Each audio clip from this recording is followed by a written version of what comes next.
Scottish Borders Council has declared a housing emergency. This was driven by the increase in demand for the homelessness service and temporary accommodation. Members who spoke talked of how they've been contacted by constituents who are struggling to find suitable accommodation in social housing, but also in private rent and even trying to buy property here in the Borders.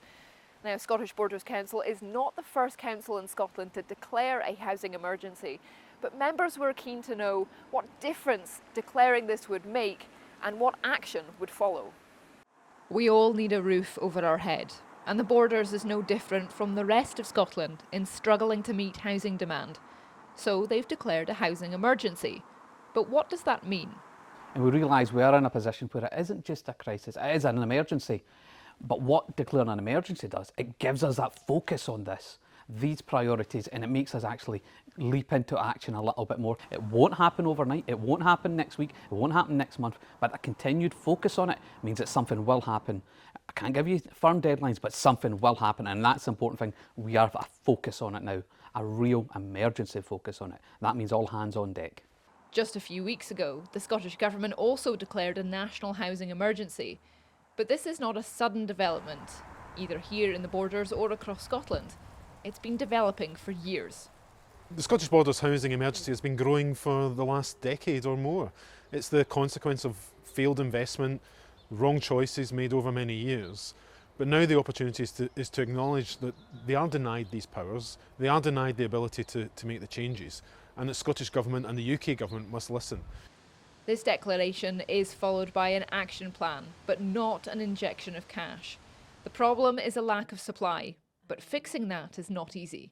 The price of property has gone up, as has the cost of building new homes. Homelessness and families living in temporary accommodation has also risen. By declaring a housing emergency, it could see future support from the government. We're in a rural constituency, rural area. We're not urban, we're not like Dundee or Glasgow or Edinburgh where everything's packed together. And to show them that actually we also have that emergency. And there's also different ways that they can be thinking to help us tackle our emergency. We don't have all the skill sets here. They don't have all the skill sets at the Scottish Government. But if we can work together, we can actually start focusing.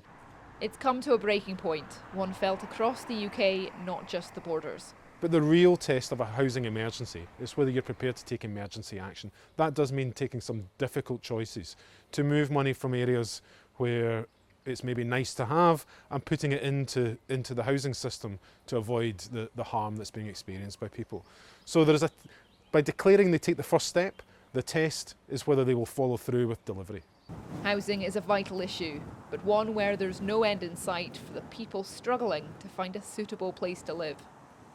This has all been a long time coming. In the past, we've spoken to tenants who are experiencing a bidding war, where in order to try and secure a rental property, they were willing to pay above and beyond.